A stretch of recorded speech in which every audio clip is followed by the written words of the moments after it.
Last time on Boa Reef. After delivering the blood moss to Pothos, he gave us the instructions required to reach his father, the Mad Mage Urstum. However, after we attempted to make our way to the pier that leads to the Mad Mage's Isle, Shamino was whisked away by magical means. Seeking answers, the Avatar questions Filbercio, the Mage Lord. After a short conversation, the Avatar deduced that it was likely Rodolencia, and not Batlin, who probably abducted our ranger companion. Filbercio urged the Avatar to search Rodolencia's manor. Unfortunately, we didn't find much. The only prisoner there was a half-snake, half-human woman. We did find a serpent's tooth though, which is a rather important item, unrelated to our current circumstance. Going back to Filbercio, he confided in us that if Rodolencia is not at her home, she's likely at a shag pad he built for the rendezvous that he built in the past. He gave us access to his yacht, his very small yacht, and we sailed our way to the Love Palace in the center of the Lake of Enchantment. These mages love making names for everything, don't they? Inside the house, we found a key upstairs and some questionable items strewn about. The key was used downstairs, and sure enough, the Red Witch was there. We slew her. She cursed us, though nothing really happens, really. Rescued Shamino, and got the hell out, as quick as we could. Now, it was time to continue our journey. Before setting off and away from Moonshade for now, I talked to Mortegro one more time. There was one more seance to do, and this time he summoned the spirit of Gweno, Yolo's lost wife. It was a rather short conversation, if you could call it that, but according to Mortegro, spirits do not lie. Poor Gweno is dead, and we'll find out what happened way later on in this game. The pier to the Mad Mage's Isle was a bit to the north, around some mountains. The Avatar and his compadres fought a deserted ranger and his companion monk. At the pier up north, using the mantra from Pothos, we summoned a rather unconventional method of travel. A sea turtle, a giant one. Reminds me of the turtle village in Golden Axe. And no, you can't use the sea turtle to travel all across Serpent Isle, even though that'd be pretty awesome, but a short journey on the turtle's back found us quickly on Urstum's little isle. Stepping into the manor, or even on the island where the manor was at, was a real house of horrors. Body parts strewn everywhere. We talked to Urstum and quickly gave him the password that Pothos gave to us so he wouldn't tear us limb from limb magically. We also met his assistant Vassal and his dismembered assistant, Boydon, basically in the form of a severed head. Urstum is trying to find the secret of the riddle of life and death. We're also trying to find the secret of teleportation here on Serpent Isle. We found that out through Vassal. Apparently, Urstum has something called a jawbone, which is the secret to teleporting around the Serpent Isle. Questioning Urstum further, he agreed to help us out if we help him in his experiments. Find the Phoenix egg nearby and come back with it, and he'll give us the key to teleportation. We said yes, of course, and he teleported us away without giving us any time to prepare, and the part pretty much ended. Welcome back to some more Serpent Isle. Oh, Avatar. I see a strange shadow nearby. Something's approaching. Yolo, equip the torch. We will see what lies in store for us. This is an empty torch. Wonderful. Try the other one, Yolo. There you go. That is a wild man. What a strange looking creature. That's you. It's two of them. Three of them. And two trolls off on the bottom right.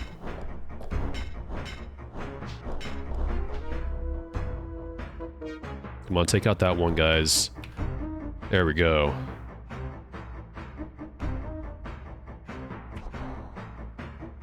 What creatures are these, Avatar? I don't know. They must be natives to Serpent Isle. And Yolo, your torch has been extinguished. So equip the other one. We got plenty. These ones are spent. I don't like to drop things on the ground. I did a couple of times, but I like to put things in containers. Let's explore. Now, how the heck do we get off this island once we find what we're looking for, the Phoenix egg? Well, I guess Ursum just knows that the Avatar is the kind of guy who can get out of extreme situations.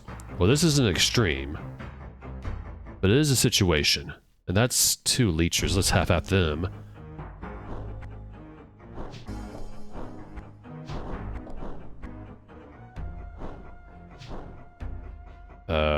Is that one dead? Yes, it is. I see 2 potions. I'm gonna take them. Yellow's carrying potions now. So he will take them. Not the dead body. I don't know if that's an Exalt quirk. That's not a hidden wall. There's an enemy beyond this wall. I don't know if it was like that in the old DOS version, but whatever. It's probably Exalt, I guess. Just blame Exalt for everything. 2 more wild men. At you. I shall have thine head. They're messy too. They keep garbage on the ground. Good job, guys. For once, you've actually managed to slay enemies while they were down, instead of just walking around like dimwits. Duper, carry the Monetary. If memory serves, this area is actually rather short. Oh, this is dead end. No hidden walls, no nothing. We can go outside, which means I can douse this torch for now. And since we're outside, that means we can use the sextant and find out where we're at. We're here. That's the island. This is the Mad Mage's Isle. And that's Monk Isle. We may be going to Monk Isle very, very soon. In fact, I think it might even be this part. Because like I said, this area is not too bad. Not too long. I see those snakes, but they seem not hostile. These scorpions are probably so let's attack them. Because we're slowing down. Take this, damn thee. Where's this snake going? It's probably looking for food. Now, Shamino does not like snakes for some reason. Okay, I'm going to save here, make a hard save as well, because you may notice something. That's lava over there. And on second thought, I think I'll go over there in just a few minutes. I'm going to go down here first, and it's dark again. YOLO! Why'd you turn off the torch? Because you told me to, Avatar. Alright. Well, let's go this way then. Oh, what the? Oh, flashbacks to the Knight's Test. How about you? I'm not alone this time. I got my companions with me who don't seem to want to take you out.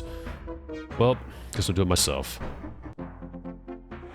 He's got nothing, just a club and a wooden shield. Don't step in that teleporter, because I believe if you do, it just sends you back to Urstum. You can talk to him and he'll send you back, but we can just reload. Now, my memory was correct. I knew there was going to be a teleporter there. You see what I mean about how this area is super duper short? So let's go over here. This is the final area where we have to be. You may notice something. That is likely the Phoenix. Now, Phoenixes can, of course, rise from the dead. And he's conveniently near some fire. And a switch which will open said fire. I will double click the switch and watch this little scene unfold. I can't move.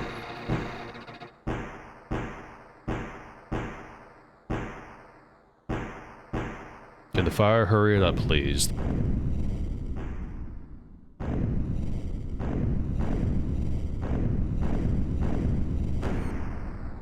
By the virtues. Greetings to thee. Time out real quick. Is it just me, or is it like... It's a little weird to me that the Phoenix is like right here conveniently near fire, near a switch that unleashes said fire. There may be a reason for that when we talk to him. So let's talk to him. What's your name? Name? Oh my, what a formality. First thou hast saved my life, and then thou dost ask my name. Thou art a curiosity. Imagine if he said his name is Squawks.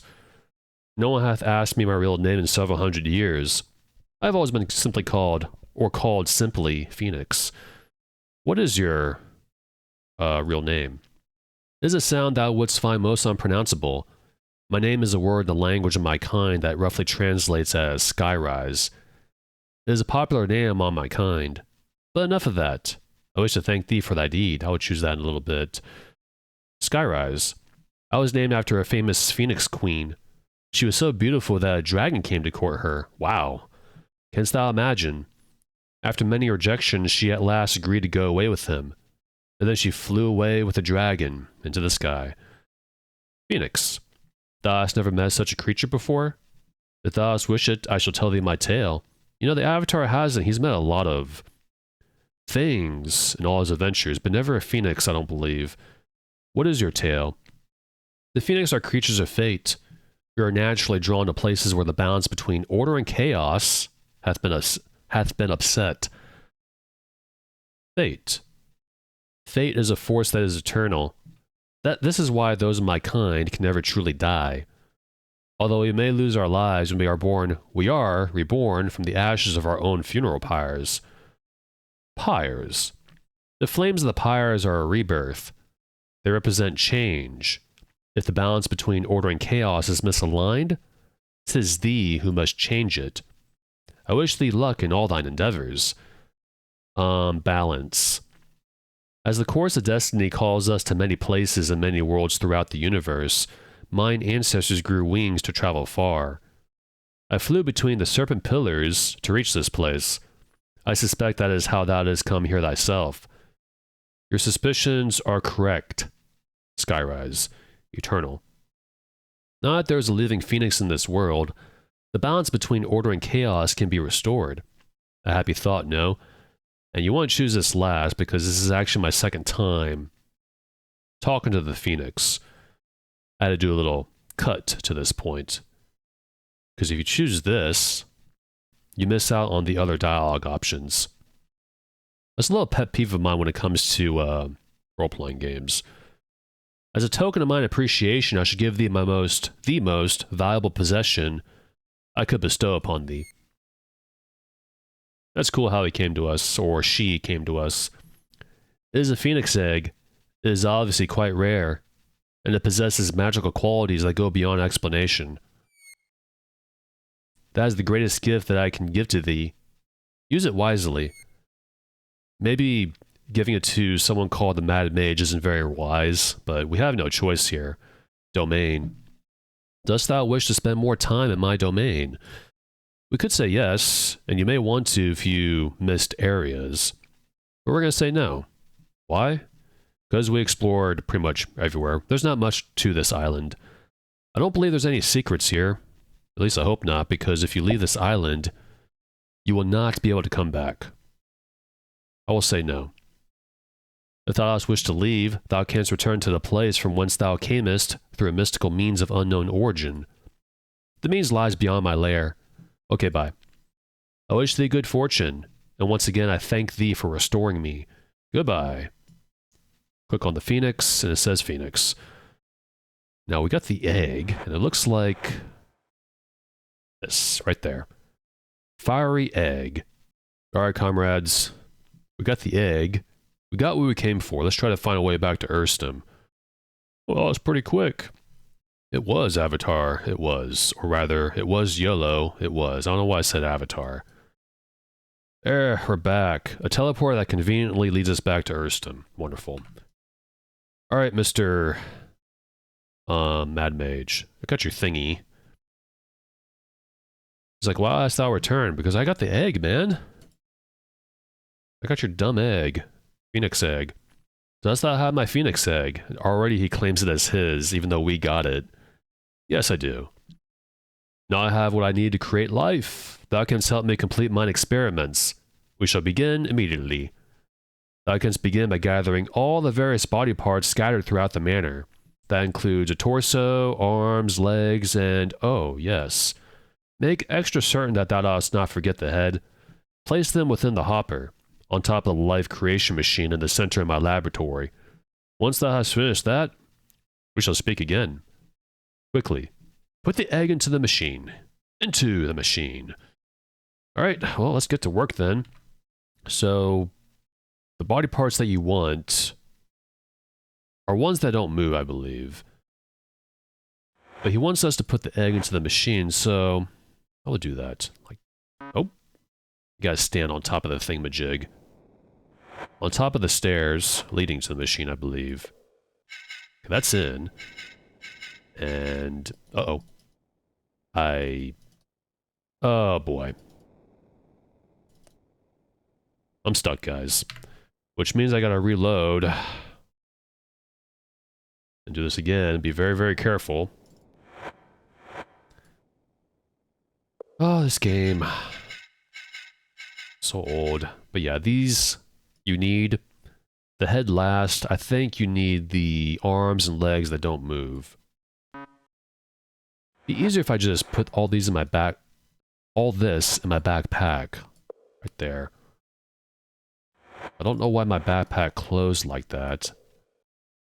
Need the torso as well. Oh, stop that or else, he says. Okay, well, shoot.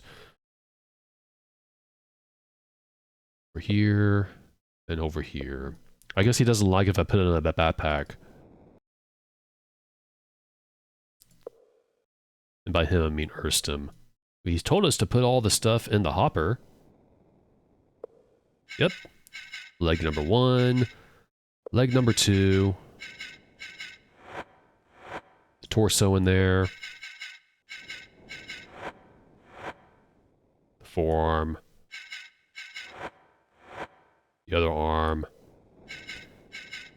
And Boydon's head. Something's happening. Look. He lives. Boydon lives. At last, labor of lifetime hath come to consummation.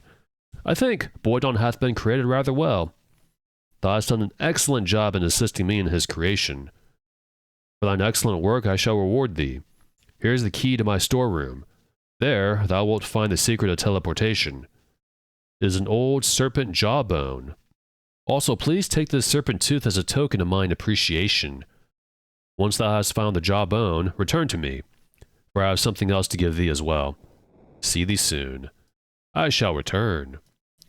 We will talk to Boydon in a little bit. Actually, let's talk to him now. It's also getting to be a bit late. I have a body. I have a body. You also have stitches on your neck. The machine isn't exactly perfect, but hey, whatever. He can fine-tune it in the future. You're still Boydon, right? Yes, he is. Duties? Actually, I do believe my job now is to be observed by a careful eye in order to judge the success of Erstum experiment. Although now I'm most certainly capable of many jobs. My first job would be to take a long hot bath. I swear, some of those body parts must have been lying about Erstum's manor for some time. Many jobs. I feel I'm capable of doing most anything in my present condition. In fact, I was wondering if thou couldst use someone like me to accompany thee in thy travels and adventures. Wouldst thou like me to join thee? You can say yes, or you can say no. I must say yes. I'm delighted to hear thee say that, but first thou shouldst ask Erstum if I may go. After all, I am his creation. He is the one who made me what I am today. Art thou certain about this, Reuben? Boydon seems game enough, but he is also extremely gamey. I am surprised thou hast not noticed this for thyself. Observed. They're not going to like the smell of Boydon, but he is worth bringing along. You'll see in a few minutes. Certainly someone should keep an eye on me, to make sure my new body will not start to fall apart. Not to worry, I feel strange, but very well indeed. Thou dost not need to observe. Not when the smell reaches one first, phew. Strange feelings. Well, for one thing, I decided something about my new self. I've been thinking about it for a while, and I've come to the realization that I simply do not like fire. I simply do not. I cannot exactly say why. I simply do not. Okay, bye. Good luck. And to thee. Even though we used a phoenix egg, he doesn't really care much for fire. That's also very important. But we got the key, and we got a serpent tooth, which is something you do not want to lose, like I said in the last part. Got 2 so far. There's the key. We'll get the key. to Shimino, and I didn't mean to close that. And that's not his inventory, that is mine.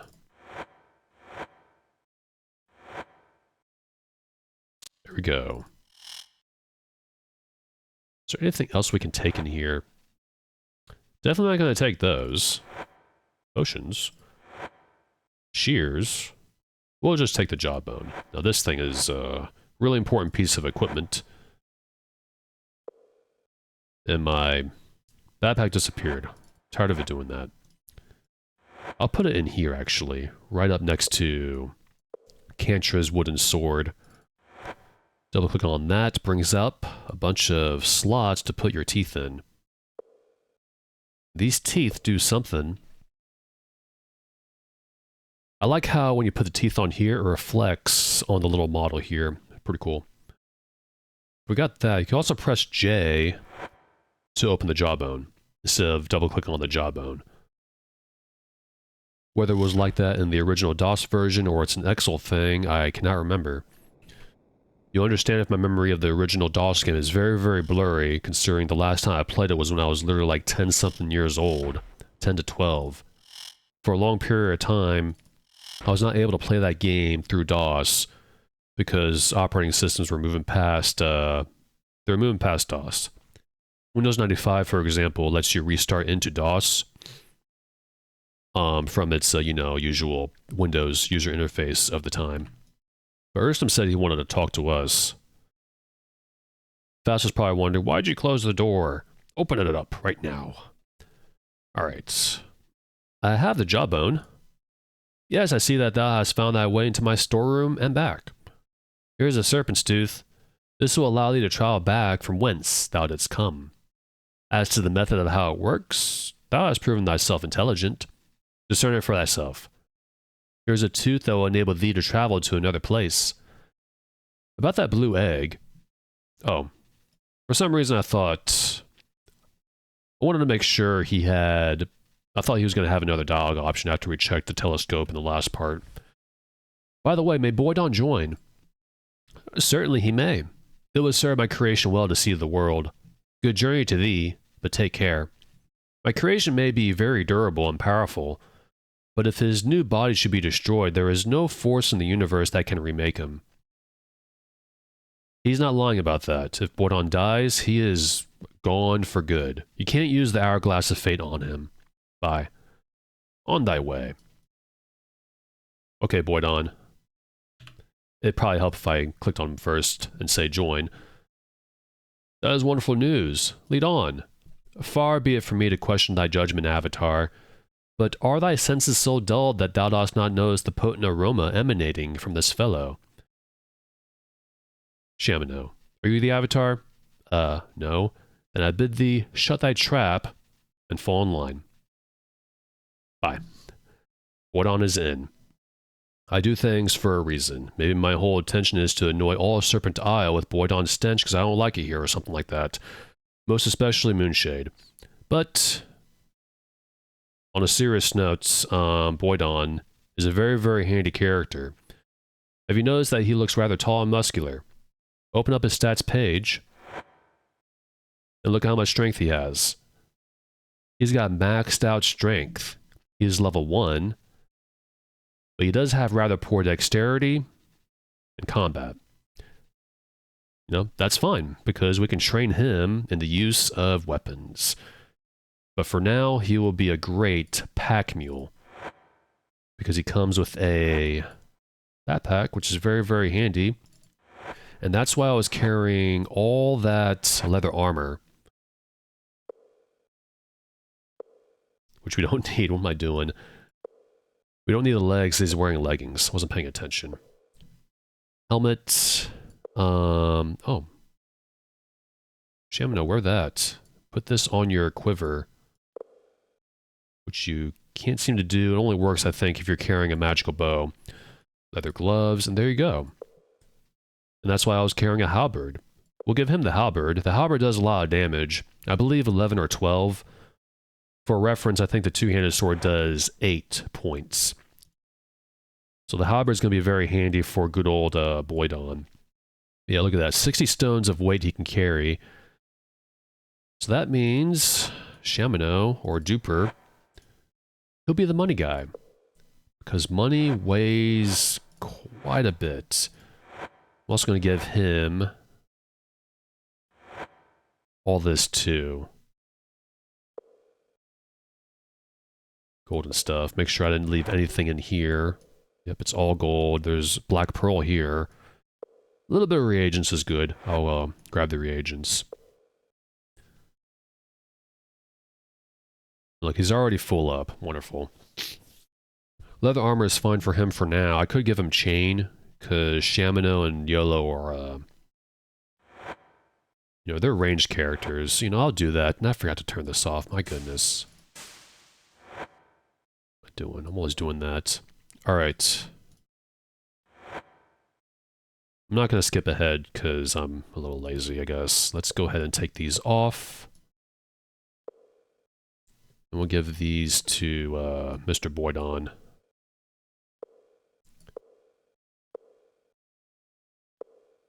Can't hit anything, so that's going to be a problem. Like I said, we could just train him. There we go. There we go. We're ready to go. Let's equip those teeth. Right here. He gave us 2 pieces of tooth. I think we're ready to go. No more dialogue options. Let's get the heck out of here. Not going back to Moonshed, you could. And here comes the biggest reveal of the game. There's a Serpent gate here. Urstum conveniently built this little storeroom and path leading to this Serpent gate. What you want to do is double click on the Serpent gate.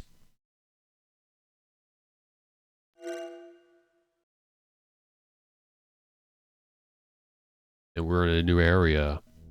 This is an area called the Dark Path. It's in the Ethereal Void. Remember that map we got from Silverpate? Silverpate's cellar? Right here. This is where we're at. The Serpent Teeth opens these gates right here. They're not opening now, but if you have the certain teeth in your possession, a certain one I mean, it'll open like that. This area is also a little bit hard to navigate once you open up all the gates. Because you can probably guess that these gates will take you to different areas in Serpent Isle. Those Serpent gates we encountered up to this point. So we opened these 2 and this one. 1, 2, 3, and 4. We had 4, right? Yeah, we had 4. So our goal now, as we're playing the game, is to find more Serpent Teeth. Let's see where this one leads. A little slow to travel. Ah, this one leads to Urstum's place, okay. This area also makes a kind of a good base. Just get some crates and put it in a corner somewhere. Put it near the gate and store your stuff here. It's kind of funny to store your stuff in the Ethereal Void, but I don't do that. There's another area I like to use as a little storage base. It's not Lydia's home. It's an area we'll encounter a bit later on. Let's try this gate up here, though. After a while, I forget which gate leads me to where. Ooh, okay, this area is really dangerous. You don't want to stay here for too long. We'll loot this corpse and we'll leave. This is Columna's Intuition. Unlock magic, that's handy. Fire Field, I'll take all of these. Be sure to check which scrolls you have, because I don't want to grab 2 by accident. You know, I'll just take it all. No time to sit here and, you know, rummage. This corpse has some stuff. We don't need black boots. That's a quill. This is a spike shield. I'll give that to you, because I think that's stronger than the buckler. which is always good. The chain gloves I can give to Mr. Yellow, which is right here. This potion I think is handy. I'll take that. I think the blue potion puts people to sleep. Can't remember what the purple does. I'll skip on that. There's a comb. You want to leave this place because you're going to burn to death. It's really hot in here. Okay, that north gate leads there. And I don't want to spoil what that area is yet, but it is an area we're going to visit. I don't know how many parts from now. Like I said, I always forget which gate takes me where. But this gate, I think, it definitely leads to an area that I remember. It leads you back to Moonshade. We're back in Moonshade. However, I think I may have missed a gate, so let's double check, just in case. I like that music. It's very ethereal. You can feel the Ophidians' influence. The people of the Ophidians, the top-ranking members of Order, Chaos, Balance. Ah, here we go, I missed that. They were using this area that was gifted by the forces they were following to travel all across Serpent Isle. It was their version of Moongates. And between you and me, this is a more cooler version of Moongates. Moongates they're a little annoying to navigate. If I remember correctly, the Moongates in the older Ultima games pop up at a certain... depending on the phase of the two moons of Britannia, Feluca, and Trammel. This is much cooler.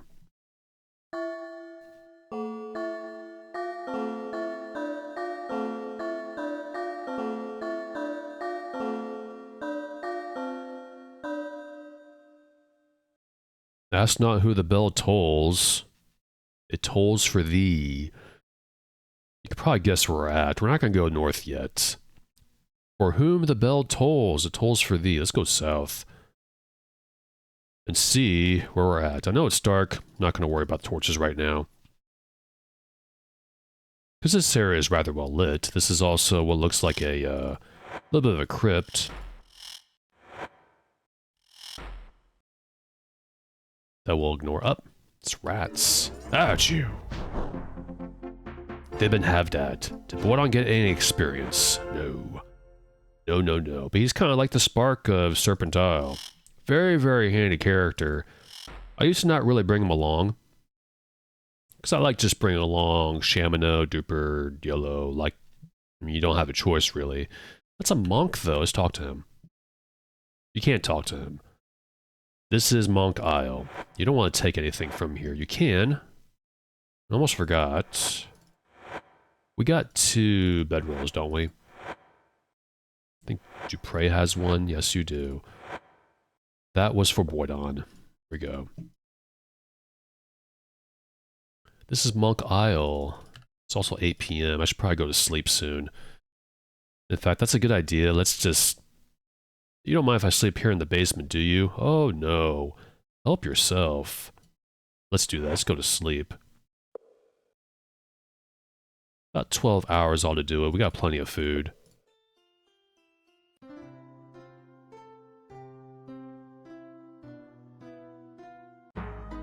Arise, Ruben. Time for more questeroni. Alright, let's eat. Even Voidon has to eat. I know it's gonna take my ice one if I use the F key all the time for food. Shamina had the food. Click that. Yeah, still got a little bit left. It's fine.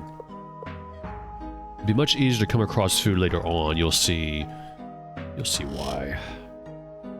Ah, Monk Isle, man. You know, whenever I play this, I always try to avoid dying. Which means it takes a while for me to get the amulet of balance. You have to wait till you arrive on Monk Isle in order to get it from Karnax. There's a book here. The Book of Prophecies by Zenka. I will read this. When a stranger sojourns with thee in thy land, thou shalt not do him or her wrong. The stranger who sojourns with thee shall be to thee as the native among ye, and thou shalt love him or her as thyself. For I see the advent of a hero from another world who would unite the serpents and save the world. I see the rocks in motion and trees bursting open. I see treasures which have lain hidden for centuries coming forth. There I see one which is of three. It is black, it is magic. Clearly do I see a hero from another world, but let it be said that he is not alone. He must not advance as one alone. I pray thee above all things to have this in remembrance. He must be accompanied by the three. The hero from another world will succeed through the use of powerful magic, the aid of specters, and the implements three of the Hierophant. My words shed light upon darkness. Follow the unfolding of my words, and thou wilt see that the friends of the hero shall be his enemies. Vision shall make him wiser than his enemies, for thus is it always with him. The hero from another world must triumph even in his dreams. The dead shall aid him, but enemies among the living shall abound. A careful choice of allies is necessary to ensure success. The hero from another world will even need a thief and a braggart as his ally. I see the future as through a veil. He shall be allied with those once his enemies, and shall find good men in bad company. I see the color red, and a woman is involved. That's it for now. Can I talk to you? Nope. There's a reason why some of these monks won't talk to us, and you'll find out why soon. There we go. This is a monk we have not met. I am but a humble monk. I can be of no help to thee in any way, I fear. What's your name? I no longer believe in names. Doth the corn in the field have a name? Canst thou hear the cry of the corn? Lord, this monk is a mystical man indeed. I was thinking the same. Corn. Corn is at the center of the kingdom of vegetables. Corn is tall and green, king of the grasses, and its fruit is sweet when roasted. I seek to find union with the corn. I am a child of the corn. Oh, holy crap, it's the children of the corn. As I said, my lord.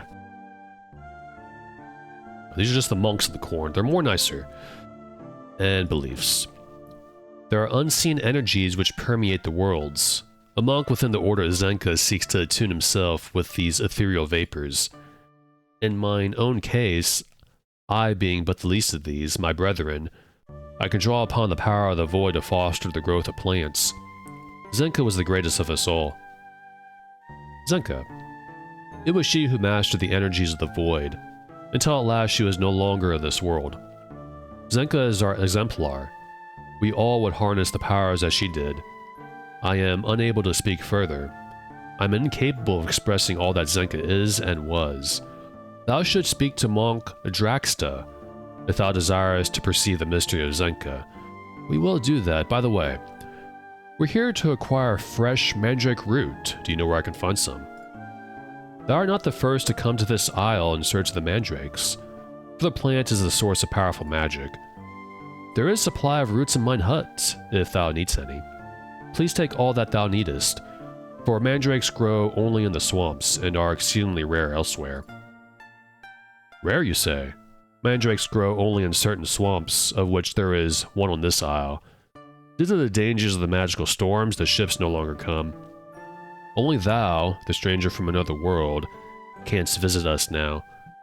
Therefore, no one can take the mandrake roots to the mages of Moonshade. There is certain to be a grave shortage of reagents in that city soon. And that means the mages will have nothing to use to cast spells with. Swamps. The mandrakes are only found in the swamplands, and only when the salt tides are right. I have only dried roots in my supply. If thou desirest fresh roots, thou must go into the swamp when the tides are right. Are the tides right now? The mandrake roots only appear when the tides are right. Otherwise, they lay beneath the mud and cannot be seen.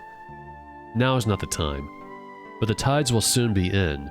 Precisely when, I cannot predict. I could tell thee when the tides are right if thou dost ask later. So... shoot, okay. We're gonna have to walk around a little bit, just get to know the monks, and hopefully the tides will be right later on. Duties. In order to become one with the soil, I have been granted the task of nurturing the crops. Our harvest is varied.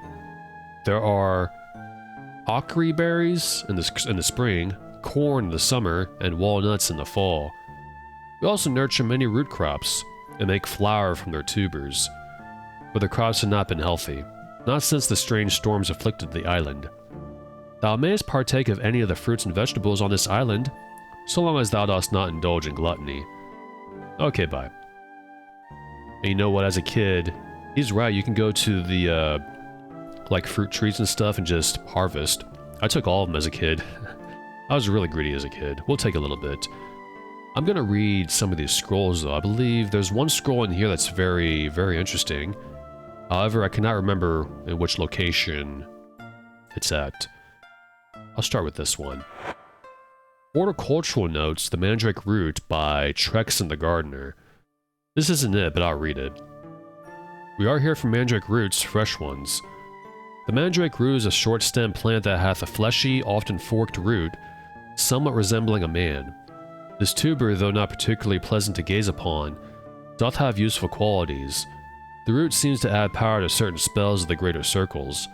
The mandrake root, contrary to what my colleague Moxa thinks, can indeed be found on our lonely island, Isle. The root can be found growing in the swamp that is located on the northern part of the island. Most peculiarly, the root doth seemingly appear at random times. My favorite kind of spells, if I wanted to cast spells, is those that only require, like, they don't require reagents. Just like inner power or something. The Berry Bush, I'll read this. By Trexon the Gardener. I discovered a wonderful plant that I have named the Berry Bush. The fruit of this plant hath a wonderfully bittersweet, tangy taste. Furthermore, the bush doth grow well in our intemperate clime, and needs little maintenance to produce an abundant crop, and that's it. Eric's journal, we'll read this. These are a little short. Well, they're all short, really. I alone have managed to safely return to the surface. Mine arrogant curiosity was almost mine undoing. The ruined Ophidian structure in the caverns below the swamp is very dangerous. My companions fell to the blows of the undead. No monk should ever return there. I have taken the key that opens the gate to the area and hidden it in the hollow tree near the southeastern portion of the ruin in the swamp. Ruin Inn. Close together. I pray that no one shall ever find that key. Well, probably should have put the scroll elsewhere then. Zenka's Prophecies. I don't think I want to read. We'll read that. It's short. Scattered Verses Part 1. Madness, madness is all I can see. The world hath turned inside out. The stars shine blood red. Men are beasts, beasts are men. Ashes, ashes. The end is upon us all. Snakes leering in the void, dancing a dance of death. The vision is over. I am without sight. Not this one. That's Part 3. Part 2. I see the hero from another world ringing the bells. I am not there, I am dead. Ring the bells, oh joy. What sweet music the bells make, I am dreaming. I hear the bells and I wake. Part 3. I see the frozen waste. The hero from another world is there. I see men who are not men, covered in fur. I see the hero from another world strike. No, the world is collapsing. I cannot breathe. Rest in peace. This is the scroll. This is not the scroll. It's an interesting scroll, though. We'll read it. Through darkness and despair, the land was bare, looking for thee mundane. Alas, but in vain. My soul and mine heart, pierced by Cupid's dart, will never heal. Without mundane's will, love is a desolate land, unless thou, mundane, takest me by the hand to thy youth fountain, Minax. The two antagonists the Avatar slew before he became the Avatar, in Ultimas 1 and 2 respectively. This is the Ophidian alphabet. You can read this, by the way, if you can manage to. Like, each letter actually corresponds with the English alphabet, if you're willing to, you know, decrypt it. Or you can use what's called the Lands are translating. And the bells have rung, and off they go. Not done here yet, though. Let's read this. Part 4. The hero from another world will meet the descendants of the Silver Captain under the sign of the Bull. The hero from another world will be betrayed by a follower of the other. That was someone. Read this too. That bell is distracting me a little bit, but it stopped. I see the hero from another land in the frozen lands of the north. The hero seeks the wife of his oldest companion. A wall of ice doth prevent the hero from reaching the woman. The hero lifts a horn, the horn of the Guani, to his lips and blows. The sound of the horn is deafening. The wall of ice is shattered. This is an interesting little thing here. Don't know if that's normal. Oh, enough with the bells. I'm trying to read. Where is that scroll at? Can't find it. Here we go. This is it. It's not a scroll, it's a book. I forgot. Memoirs by Brother Marcus. In the middle of a stormy night, a deafening roar of thunder tore apart the heavens and woke us. It was to be followed by 5 rapid and resounding knocks on the main door. I rose out of bed, donned my sandals, and walked to the double doors. A desperate hand was pounding on the wooden frame.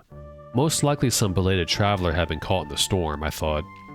As I half opened the door, a swift streak of lightning pierced dramatically across the clouds, illuminating the darkness. Through the slashing rain appeared the figure of a bedraggled man. Bedraggled, yet with a certain stamp of nobility in his brow. Yet I did not recognize him. He rushed in, looking for the hearth. Several of my brethren helped him with dry clothes and a hot beverage. He said his name was Blackthorn, and that he had come a long way to seek refuge in our monastery. He thanked us sincerely, then asked for hospitality, which we granted him. He said that he was an exile from a land called Britannia, and that since his departure he had been roaming the seas in search of a haven. He stayed with us at the monastery for some time. We taught him from the writings of Zenka. Once he learned that birth, ranks, titles, power, and gold are meaningless, for this world is but a thoroughfare. We are all brought into this world equal in rights, and we depart from it carrying nothing with us but our deeds, good and ill. That's Blackthorn, the antagonist in Ultima V: Wars of Destiny. At the end of the game, when the Avatar slew the Shadow Lords, Lord Bridge had to decide what he had to do with Blackthorn. Instead of execution, he felt exile was the best option for him, and Blackthorn, this is his redemption arc. Well, until Ultima IX came out, which kind of made this thing a little bit pointless. You know how I say how in each Ultima game, the continuity between each game is not consistent? There's a whole website detailing that. Hacky's Nitpickers. Ultima Nitpicks. Ultima IX threw out the baby with the bathwater when it came to continuity. Because the writers of that game, they don't go back and check, you know, little things like that. It's a bit of a shame. But the bells is the way for monks to follow their schedules. Can we talk to this guy? Is this the guy we haven't talked to yet? Ah, I remember you. Robert the Bruce. Or rather, Migum. Welcome to Monk Isle, Reuben. Feel free to visit me in the library whilst thou art here. Library. We have quite a collection of diverse books and scrolls, all meant to help us aid thee on thy quest. Feel free to look at anything in the library, even if I am attending to my chores. What sort of books and scrolls? Poetry, astronomical observations, tide charts, and maps. Everything that might provide some insight into the meaning of the prophecies. What sort of chores? We are a self-sufficient community, Reuben. We share the work in growing all that we need to eat. So I am as often in the field as I am in the library. Growing. We have berries, pumpkins, and other vegetables. Thou mayest take some, if thou dost wish. Aid? I think we read this back at Sleeping Bull. I won't choose that, we'll just leave. Can I talk to you? Pardon me. Carnax. Hello. I don't think we need to choose. We asked everything we could from him when we died and arrived here and got the Amulet of Balance. Long time ago.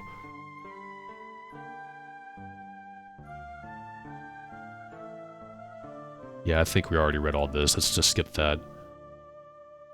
Let's talk to you. Can't talk to you. Now, where did the Corn Monk go?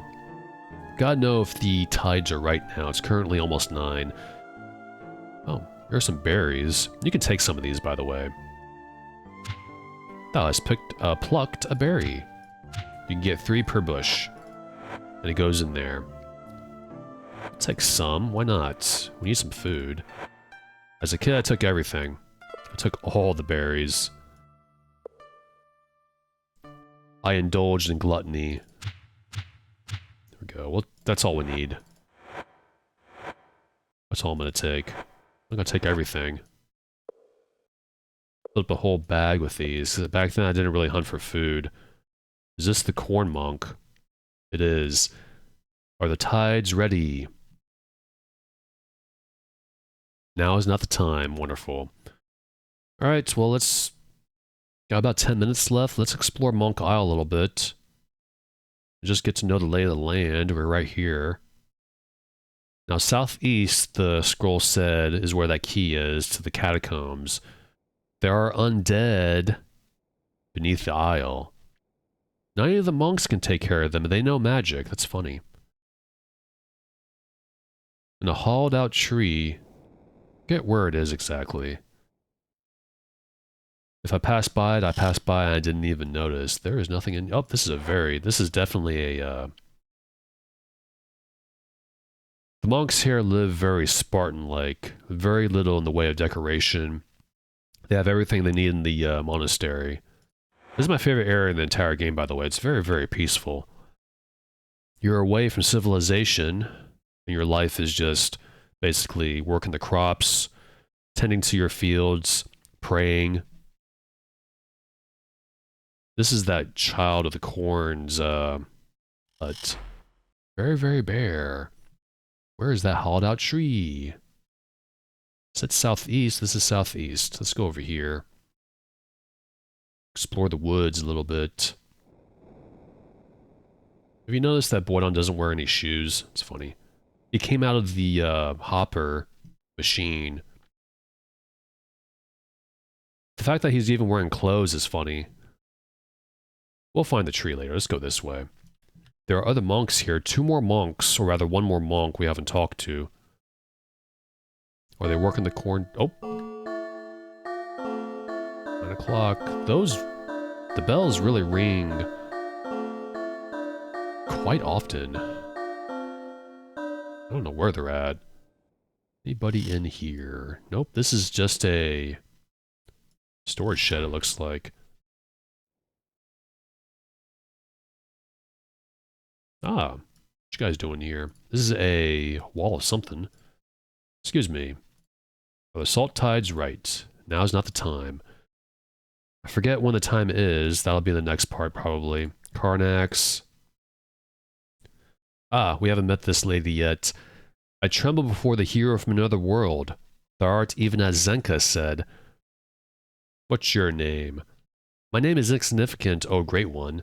I am but a shadow in thy destiny in the glory of Zenka. Another mystic. But if thou wouldst suffer to call me call me by name, excuse me. I am Draxta. Why do you all have, like, X's in your names? Just like Zenka, I guess. Zenka. Zenka was a very wise woman, O Great One. None of this Great One business, I'm just Ruben, the Avatar. I'm not anyone important. Divine visions came to her to warn us of the end of our world. It was she who foresaw thy coming in the place of visions, though she never told us that she foresaw leaving us. Leaving? It was a dreadful blow, O Great One, when we could not find her in any place we searched. I believe that some great event, some great crisis will bring forth the prophetess and our psychic wisdom to save this floundering world. Floundering. Thou hast already survived the strange storms that lash our land. Wouldst thou not agree that we are floundering beneath their fierce beatings? I do agree. Place of visions. This is the place of visions, hero. Thou stand on hallowed ground. Destiny. Zenka saw the destinies of every man, woman, and child. They are written in her blessed book. I cannot tell thee thy destiny, for I am sworn not to interfere, but thou mayest look within Zenka's wisdom of thine own accord, as any may. Not interfere. One of you did. It is written that the friends of the hero from another world shall become his enemies. I shall not seek to befriend thee, as I have no wish to bring about the end of the world. End of the world. Zenka's visions were of the world's end, O Great One. It is written that if the hero from another world doth fail, the world shall shudder unto death. Blessed book, we read that book. A work of divine wisdom, certainly. It is where Zenka inscribed all of her visions. Such wisdom might aid thee in thy quest, Avatar. Thou mayest find the book upon the altar within the chapel. We read that. The chapel is where we meditate. It is the essential chamber of the abbey. This is where we gathered upon the mystery of Zenka's prophecies. Altar. Look for the Ankh, the ancient symbol of life. Fitting. It is only fitting that Zenka's words rest before the symbol of all that her divinely inspired words shall save.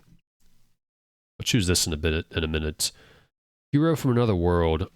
Zenka saw that the one hope for our world was that a hero from another world would sail a ship upon dry land. That happened. Thaxa had told us that thy ship was found beyond the shore, and thou wert accompanied by 3 fine companions, as foretold. 3 fine companions. It is written that the hero from another world must have the 3 to fulfill his quest. Thaxa. Thaxa is another follower of the wondrous Zenka, although she would not be content to sit and wait for thine arrival. She would seek to be thy friend and take thee the hourglass of fate. I hope that it is not she that turns against thee. I hope not either. Hourglass of fate. The sands within the glass are the life's blood of our land. Each grain falls closer and closer to its doom if thou shouldst fail in thy quest. And lastly, vision. Silence, please. We shall now listen to the Song of the Void, which whispers of events, both past and present. Behold, the vision. That happened very, very quickly. And you have to stand very close to it. The figure in the center looked like Petra. And that event will happen way later on in the game. A moment, Monk. That's Megan. I want to talk to you. There's Thaxa. How you doing? Welcome to Monk Isle, my son. You know, why do you keep calling my son? You look like you're my age. Whilst thou art here... Oh, did I skip the previous? I didn't mean to do that. Thou wilt learn that the life of a monk is governed by the bells. Not all of our membership may speak to thee. The novices are bound by a vow of silence to help them better contemplate the mysteries. Sands of time. Within the hourglass of fate lie the sands of time. As each grain doth fall, so doth another moment hasten us to our doom. Doom. If thou hast failed in thy quest, our world will end. Ripped apart by the earthquakes that will soon plague it. Bells. They toll, though no one rings them. And it is said that when all the bells toll, it will signal Zenka's return. Until then, they signal They signal the order of our daily life. From chapel to field, from field to the library, and so on. Nobody rings them. They're automatic. Library. Over the years, we have gathered many books and scrolls that we thought would help us give light to the meaning within Zenka's prophecies. Only recently hath Migam undertaken the task of trying to set the library to rights. It is he that helps any visitors that come to us seeking information. Okay, information. They used to come to us for everything from healing arts to weather predictions. Of course, that was before the storms began. Visitors... Such visitors are rare, for the journey here is not an easy one. As I remember it, our last visitor was that woman Gwenno. Ah. She was here studying the Ophidians, wasn't she? She stayed with us for a short period of time. I think that she was seeking information concerning the ice people of the north. But thou shouldst speak with Migam. Gwenno spent most of her time within the library. Ice people? I know very little about the ice people, my son. I know only that they are not like me and thee. but are covered in a thick hide, like that of a bear, only white. Books and scrolls. I fear that I do not know all we possess. Thou art free to look, of course, but if thou hast specific questions, thou shouldst direct them to Migum. Those books we neglected reading with the fitting alphabet. We'll read those later. It's not necessary right now. And I don't want to spend all my time reading. Since we are so secluded from the rest of the land, we grow our own food. And as food concerns us all, we all share the task attending to the garden and orchard. Garden and orchard. Thou art welcome to take what thou dost need from our fields. We would gladly share with thee the bounty of the land that thou art striving to save. Save, not stave. Chapel. The chapel is where we go to meditate. It is also where all the monks gather to perform resurrections. The book of Zenka's prophecies rests on the altar for all to see. We read that already. Return. Zenka disappeared several centuries ago. No one knows where she went. However, in her writings, Zenka hath promised to return to us when the end is near. She will then guide us once more. Mysteries. Zenka's prophecies are very unclear, my son. Please stop calling me my son. I mean, look at her, then look at the avatar. They look the same age. It's funny. Lacking Zenka's heavenly insight, we must struggle to wrest the meaning from each passage. Some devote their entire lives to find the meaning of only a handful of passages. And lastly, bye. Goodbye. Fortune. I keep forgetting to mention this, but Thoxa is the one who narrates, I believe, the clue book to Serpent Isle to this game. Or was the manual? It's really interesting. It was like that for the Blackgate 2. Someone narrates that book. I forget who. Instead of just Origin showcasing what's going to be revealed in the game to help you solve the game, solve its puzzles and stuff, it's Thoxa going around interviewing the people in Monitor, Fawn, Moonshade. Moonshade is kind of funny, but I don't want to mention it right now. She gets very uncomfortable around Fabercio and Frigidazi for reasons you could probably think. It's a little funny. I like how Origin did their clue books. Pagan was the same thing. Bentic, the librarian in that game, chronicles the clue book as the Chronicle of Pagan. I like it when developers do that. You know, nowadays, there's no strategy guide by developers, but if there were, they basically just, like I remember the Suikoden manual, the strategy guide was just, go here, you'll find this character, in this cave you'll find this treasure chest hidden behind a wall, la-di-da, doobie-dee. Back to Serpent Isle, this game's almost over, this part's almost over. He is deaf. There he is. Salt Tides? Now is not the time, he says. Well, it is time to end this part, and in the next part, hopefully we'll find the Salt Tides to rise at the right time, so we can get the magic roots, so we can go back to Moonshade, and get our spellbook. But I imagine we're going to be here for a little while longer, considering the catacombs underneath Monk Isle.